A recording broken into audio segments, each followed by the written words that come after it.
2 माह की मुसलसल खाना नजरबंदी के बाद हुर्रियत कॉन्फ्रेंस के चेयरमैन मीरवाइज मौलवी उमर फारूक ने मरकजी जामिया मस्जिद में जुम्मा का खुतबा दिया। तफसीलात के मुताबिक रियासती हुकूमत ने मीरवाइज मौलवी उमर फारूक की खाना नजरबंदी करीब 2 माह बाद खत्म कर दी। नजरबंदी खत्म किए जाने के फौरन बाद मीरवाइज तारीखी जामिया मस्जिद पहुंचे, जहां उन्होंने अपना मामूल का खुतबा दिया। खिताब के दौरान मीरवाइज ने कहा कि गुज़श्ता 70 सालों से कश्मीरी अवाम इस हकीकत के कायल हैं कि कश्मीर एक मुतनाज़ा खित्ता है। उन्होंने कहा कि इस हकीकत की बुनियादें दुनिया के बावसूख इदारा अक़वाम मुत्तहिदा में मौजूद हैं। उन्होंने एक बार फिर हिंदुस्तान के तमाम लोगों से अपील की कि वो कश्मीर को रियल एस्टेट और 2 ममालिकों के दरमियान इलाकाई लड़ाई के बजाय मसले इंसानियत के तौर देखें।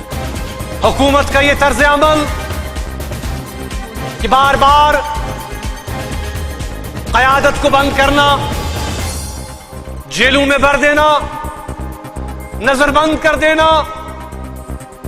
कर्फ्यू का इतलाक,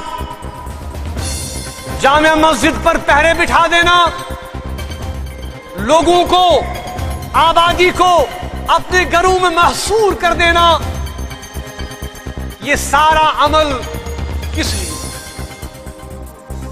किस लिए?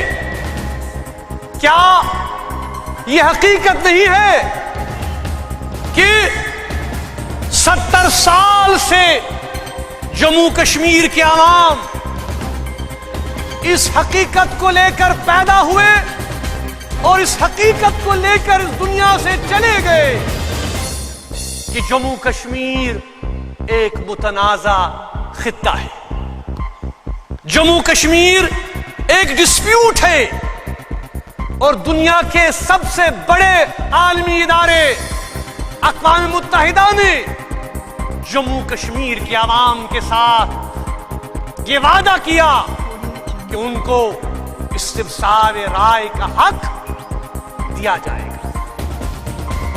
हिंदुस्तान के सबसे बड़े पहले वजीर आज़म पंडित जवाहरलाल नेहरू ने यहां नहीं, लाल चौक में नहीं, बल्कि हिंदुस्तान की पार्लियामेंट में ऐलान किया कि जम्मू कश्मीर के आवाम को उनका हक दिया जाएगा।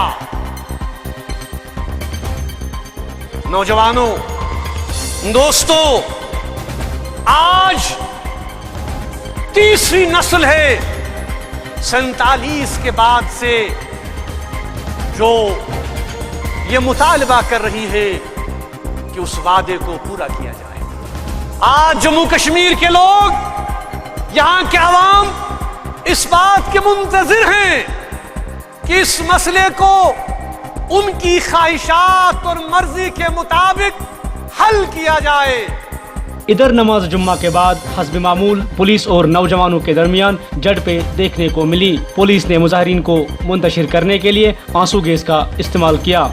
Kashmir press service, Srinagar.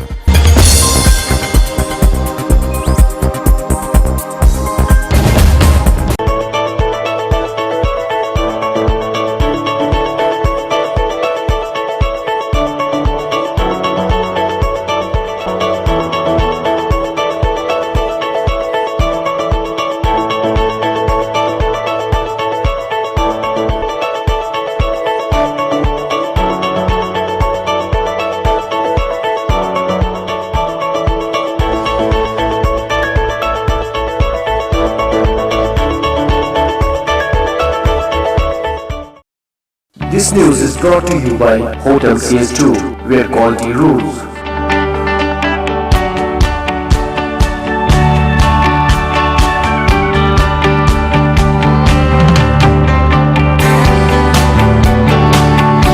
Contact Hotel CS2, Salwar Bagh, Srinagar, Kashmir. Phone number 0194246850, 24685001. Reservation at Hotel CS2.